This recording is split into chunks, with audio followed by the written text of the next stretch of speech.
Assalamualaikum warahmatullahi wabarakatuh. Halo teman-teman, kita dari kelompok 2 nih sedang menyelesaikan ujian akhir semester untuk studi kasus sistem bioskop di mata kuliah struktur data dengan dosen pembimbing Ibu Gia Yuliana Eskom. Kami mengambil sistem bioskop yang anggotanya berisikan Diki Firmansyah Saputra, Selvia Amalia, Jeremiah Nando Purba, Ahmad Naufazi, dan saya sendiri Syarahil Mohibatullah. Kami berasal dari kampus Sekolah Tinggi Teknologi Bandung, jurusan Teknik Informatika 2024. Pertama-tama, sistem bioskop yang kita menambahkan dulu Java Util. Kenapa? Karena Java Util ini untuk kayak extension dari sistem di Java itu sendiri, yang dimana berfungsi untuk masing-masing berfungsi untuk metode yang digunakan di bahasa pemrograman tersebut. Di antaranya yaitu ada 4 metode yang kami gunakan. Yang pertama adalah linked list. Ini untuk menyimpan data dengan struktur sehingga program dapat secara otomatis menciptakan suatu tempat baru untuk penyimpanan kapan saja kalau mau di Yang kedua, kami menggunakan metode scanner, digunakan untuk membaca input dari pengguna atau dari berbagai arah. Yang ketiga, kami menggunakan stack. Ini adalah implementasi dari struktur data untuk tumpukan LIFO, last in first out. Dan yang keempat, kami menggunakan queue, struktur data yang mengikuti prinsip antrian FIFO, first in first out. Selanjutnya akan dijelaskan oleh teman saya yang bernama Ahmad Fauzi terkait dengan 6 struktur data yang digunakan dalam program kami. Untuk Ahmad Fauzi, boleh silakan untuk dijelaskan. Baik, selanjutnya saya akan menjelaskan 6 struktur data yang kami gunakan di dalam program untuk bioskop ini. Yang pertama, tipe data dan record. Yang tipe data, konsep yang digunakan dalam pemrograman untuk mengklarifikasikan jenis data yang dapat disimpan dan diolah oleh suatu program. Record, untuk data yang penyimpanan beberapa nilai yang berbeda dalam satu entitas, sering digunakan untuk menggambarkan objek dengan banyak atribut. Di sini kami menyatukan tipe data dalam record seperti yang ada di gambar di bawah ini.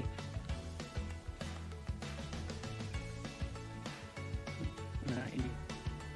Lalu yang kedua, kami menggunakan struktur data array. Setelah mengikuti tipe data dari record, selanjutnya yang akan dibuat adalah data array. Array digunakan untuk beberapa tujuan, terutama untuk menyimpan data terstruktur seperti daftar film dan informasi kursi pada setiap teater bioskop. Array dalam film, kami memasukkan daftar film seperti nama film, judul film, dan harga tiketnya. Di bagian ini kami membuat array. Array ini digunakan untuk menyimpan objek. Setiap elemen array merupakan representasi dari suatu film, termasuk judul, genre, durasi, nomor teater, dan jam tayang. Selanjutnya, array kursi bioskop. Array ini digunakan untuk menyimpan informasi tentang kursi di dalam bioskop. Setiap elemen array mempresentasikan kursi dalam satu teater. Setiap elemen kursi memiliki nomor kursi, status tersedia atau tidak, dan harga tiket. Melalui penggunaan array ini, setiap teater memiliki informasi kursi tersendiri. Contoh di atas ini menunjukkan inisialisasi kursi dengan harga berbeda berdasarkan nomor kursi. Lalu yang ketiga, kami menggunakan struktur data stack. Stack ini menyimpan indeks dari kursi yang telah dipesan oleh penonton. Setiap kali kursi dipesan, indeks tersebut ditambahkan ke dalam stack ini. Selanjutnya, yang keempat, kami menggunakan struktur data linked list. Di sini yang menggunakan struktur data linked list penonton. Linked list ini digunakan untuk menyimpan informasi tentang penonton yang melakukan pemesanan tiket. Setiap kali ada pemesanan baru, data penonton baru ditambahkan ke dalam link list. Yang kelima, lalu kami menggunakan struktur data queue. Yang pertama, queue riwayat transaksi. Queue ini digunakan untuk menyimpan riwayat transaksi, yaitu informasi tentang setiap transaksi yang telah dilakukan oleh penonton.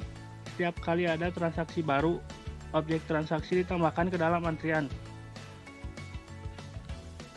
Lalu yang kedua, queue nomor antrian yang ditampilkan. Queue ini digunakan untuk menyimpan nomor antrian yang telah ditampilkan kepada pengguna.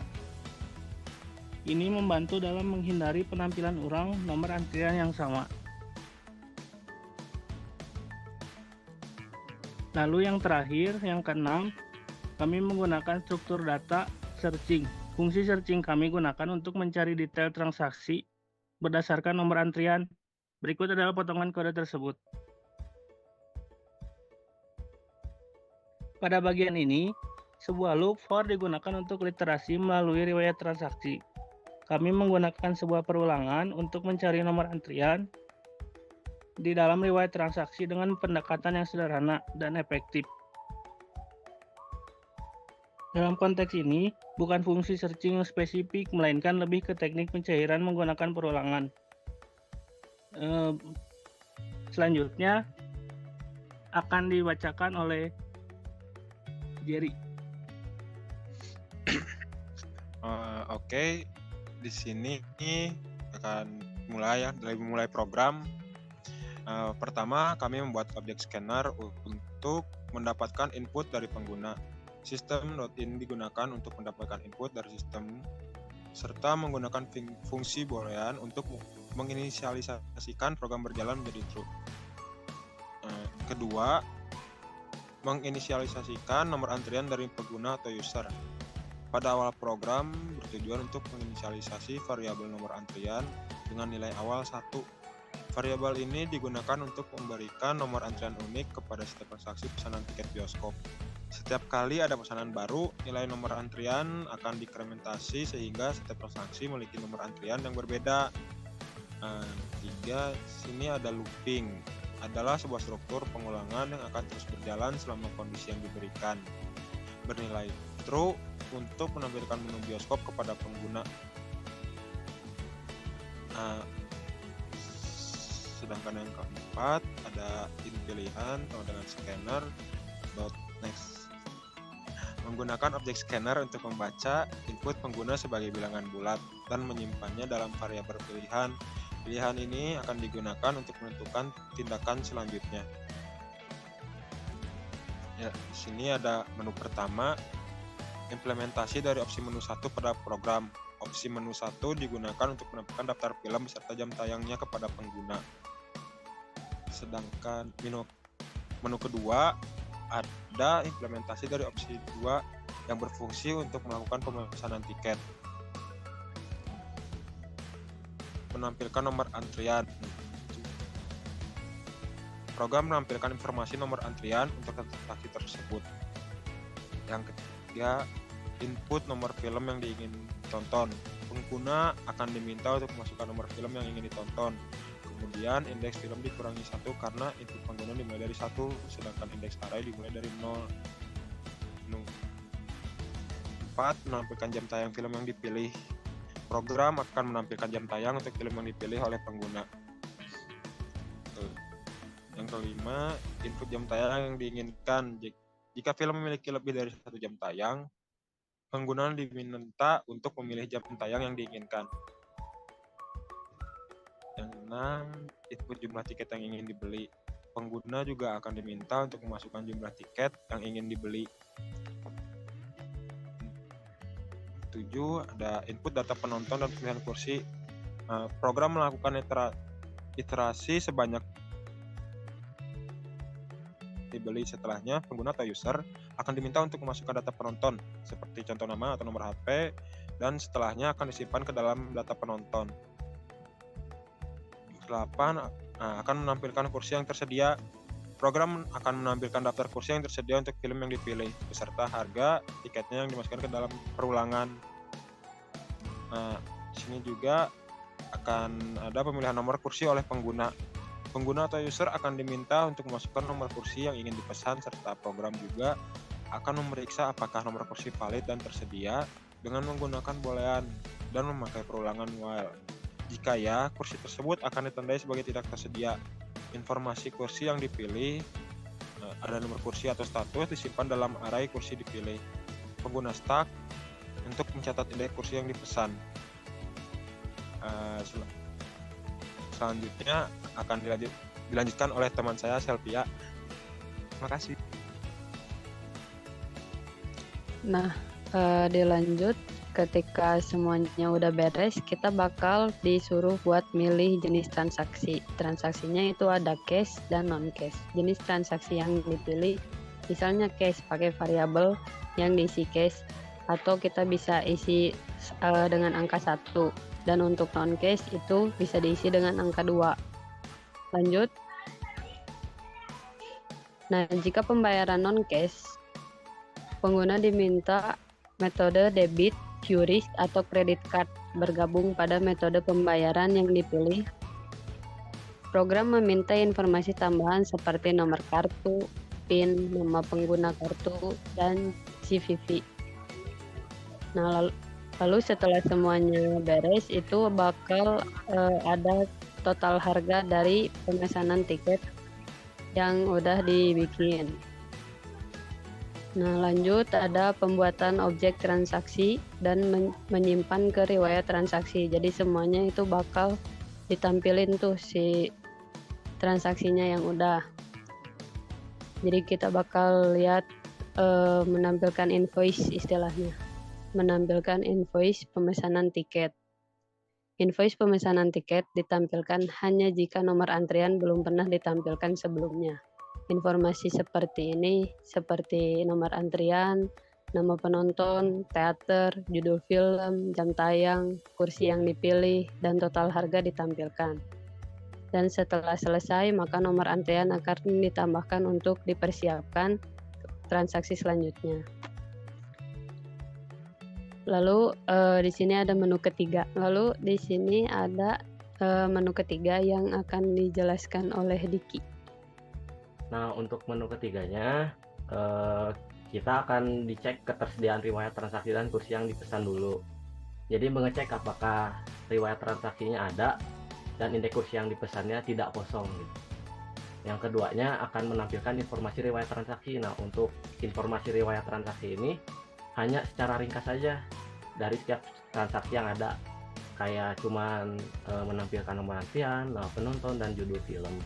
Nah, setelahnya akan ada submenu nih untuk lihat detail transaksi gitu. Membuat submenu yang akan berjalan selama kondisi submenu berjalan benar dan menampilkan pilihan untuk submenu, yaitu melihat detail transaksi atau kembali. Untuk implementasi submenu dan detail transaksinya ada di sini ya. Misal pilihan menu pertama gitu kan. Pilihan menu pertama itu kan detail transaksi. Nanti akan ditanyain nih program menampilkan detailnya gitu berdasarkan nomor antrian yang dimasukkannya. Setelah program meminta nomor antrian yang diinginkan dengan penggunaan loop untuk mencari transaksi dengan nomor antrian yang sesuai. Jika ditemukan, program menampilkan detail transaksi. Nah, kalau nggak ada nih detail transaksinya, memberikan pesan bahwa transaksi tidak ditemukan. Yang kedua ada submenu kembali. Jika pengguna memilih nomor 2 atau submenu kembali, maka program akan keluar dari submenu dan akan kembali ke menu utama.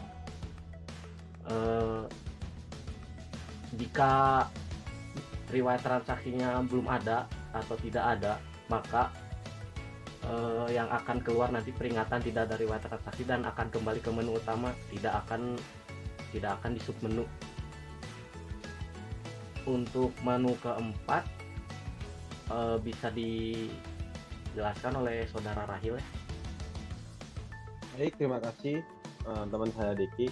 Untuk menu keempat ini hanyalah keluar dari program yang kami buat ini ya. Jadi ketika pengguna memilih opsi keempat ini, maka nilai program yang benar itu akan berubah menjadi false dan di mana false itu akan keluar dari loop, di mana loop itu hanya terdiri dari true dan false. Ketika nilai dari true ditampilkan, maka program akan berlanjut. Tapi karena menu keempat ini nilainya adalah false, maka menu akan keluar dari scanner yang telah kami buat. Maka program yang kami buat ini selesai dan tinggal apabila pengguna ingin kembali memakainya, maka tinggal kembali merunning saja program tersebut. Setelah ini kami akan menjelaskan dan menampilkan bagaimana program tersebut berjalan dan akan ditampilkan di video kami. Untuk teman saya Diki, boleh di share screen aplikasinya. Nah, teman-teman bisa dilihat ya di videonya bahwa ini adalah aplikasi yang kami buat, di mana terdiri dari 1 daftar film, 2 pesan tiket, 3 riwayat transaksi, dan 4 keluar sesuai dengan program yang telah kami jelaskan sebelumnya. Untuk menu lihat daftar film boleh dijelaskan oleh teman saya yang bernama Mas Saudi. Silakan. Oke, jadi di sini saya akan menjelaskan menu pertama dalam sistem bioskop ini, yaitu untuk melihat daftar film. Lalu kita klik nomor 1 untuk lihat daftar film. Setelah kita klik nomor 1, lalu akan keluar menu daftar film dan jam tayangnya, yang dimana akan terdapat judul film, genre film, durasi film, dan jam tayang film.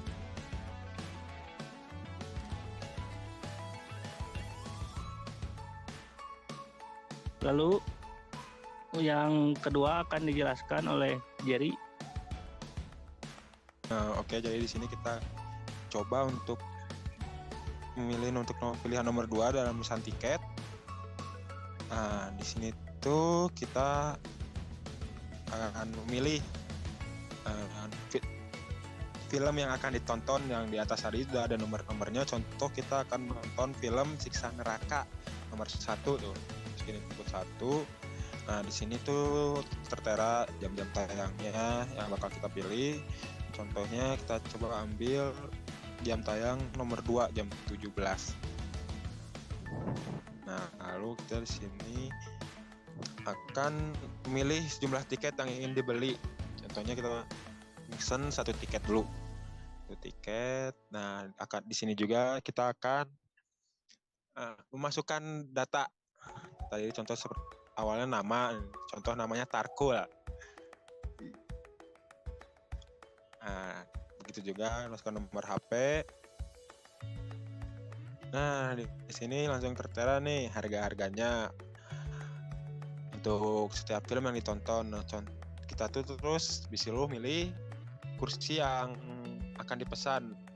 Di sini karena kita 1 orang tiketnya, jadi satu kursi lah, seperti satu kursi. Di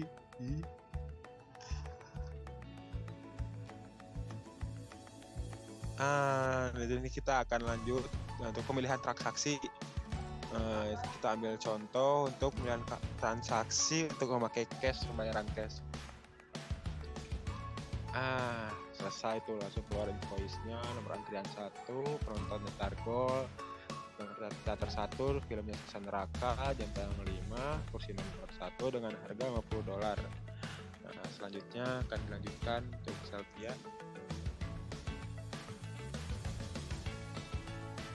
Oke, terima kasih. Lanjut. Kita lanjut ke metode yang sedikit berbeda karena si Targol nih lupa nih kalau temennya lagi nitip. Nah, kita pakai dari awal lagi, kita pesan lagi tiketnya, masukkan film, kita pesan film yang sama karena biar nontonnya barengan gitu kan. Film yang sama, jam tayang yang sama bisa. Nah, tiketnya kita belinya 2 Kak, karena yang nitipnya 2 orang gitu, biar ganjil dan genap mulu bosen, satu single. Nah, masukkan nama yang sama Targol, gak apa-apa kalau nama sama gak apa-apa, asal jangan kursinya yang sama, karena nanti kalau kursinya yang sama walaupun tahun tentunya. Nah,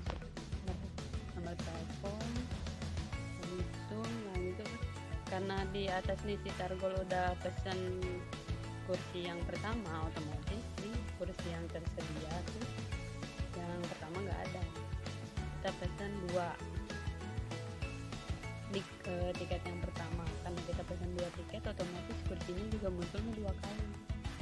Kita pesen 3 biar branding. Nah, kita pilih jenis transaksi yang sedikit berbeda, karena plastik kan biasanya mah pada transfer ya, kita pakai non cash. Non cash ini metodenya ada 3, debit, QRIS, sama credit card. Kita pakai debit. Masukkan nomor debit, masukkan PIN-nya juga. Nah, terus kita bakal lihat nih si invoice-nya, nomor antriannya nomor 2 karena yang pertama itu udah sama. Nah, di kursinya itu langsung muncul dua-duanya, di kursinya ada 2 dan 3 kursi. Total harganya juga jadi 2 kali lipat, kan satu kursinya $50, total harganya jadi $100 kayak gitu. Jadi kita bisa milih lebih dari 1 kursi. Selanjutnya di menu ketiga akan dijelaskan oleh Diki. Oke, terima kasih Saudara Sylvia sudah menjelaskan pemesanan tiket dengan metode yang berbeda. Selanjutnya saya akan menjelaskan menu ketiga ya, di dalam menu bioskop, yaitu riwayat transaksi. Nah, di dalam riwayat transaksi ini hanya ditampilkan detail transaksi yang ringkas, hanya ada nomor antrian, penonton, sama judul film, yaitu Siksa Neraka gitu kan. Nah, di dalam riwayat transaksi ini ada submenu. Submenunya yaitu lihat detail transaksi sama kembali. Untuk lihat detail transaksi itu lebih ke detailnya dari transaksinya gitu. Kita coba aja ya, paling ya detail transaksi.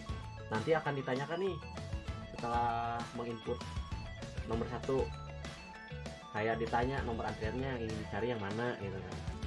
Contoh kita carinya nomor 1 ya.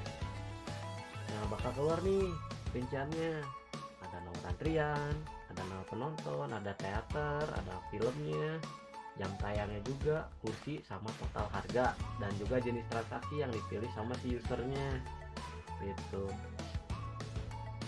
Gimana nih kalau misalnya nih yang nomor antrian kedua nih ya, kita lihat aja gitu kan, soalnya ini masih dalam perulangan dari submenunya.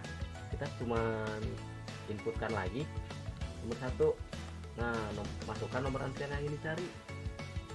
Karena nomor antrian yang pertama sudah dicari, ini nomor antrian pertama nih, kita cari nomor kedua. Apa sih bedanya? Perbedaannya dari nomor antrian sama kursi dan harganya juga, serta jenis transaksi, karena menggunakan metode yang berbeda. Nah, sesudah itu kan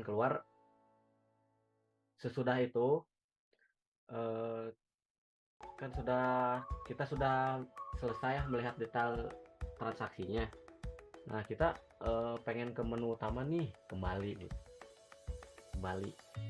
Nah, pas pilihan kembali akan kembali ke menu utama bioskop gitu. Gimana sih kalau riwayat transaksinya nggak ada? Ya kita coba aja, paling kita diskonekkan, play lagi, kita runningnya lagi, kita lihat nih, kan ini kosong ya, benar-benar kosong. Kita lihat riwayat transaksinya nih, akan keluar ini tidak ada riwayat transaksi, soalnya kan tidak ada transaksi yang berjalan gitu. Akan keluar tidak ada riwayat transaksi dan kembali ke menu utama gitu. Untuk menu keempat akan dijelaskan oleh Saudara Rahil. Saudara Rahil, silakan. Baik, terima kasih teman saya Diki. Terima kasih juga untuk teman saya sebelumnya menjelaskan, Sylvia, Jerry, dan Ahmad atas penjelasan terkait studi kasus sistem bioskop yang kelompok kita ini untuk buatnya. Terima kasih, penjelasannya sangat jelas dan mantap ya. Dan untuk menu keempat ini hanya untuk menu keluar saja ya teman-teman. Menu keluar untuk menutup aplikasi program, di mana sebenarnya dimatikan. Maka sekian program yang dibuat oleh kelompok 2 untuk mata kuliah unsur data untuk tugas besar ujian akhir semester tahun 2024. Sekian yang bisa kami sampaikan. Mohon maaf apabila ada kesalahan dalam program dan kata kami. Kami tidak luput pengalaman biasa. Terima kasih dan selamat malam. Semoga ilmu ini bermanfaat dan juga bermanfaat. Assalamualaikum warahmatullahi wabarakatuh.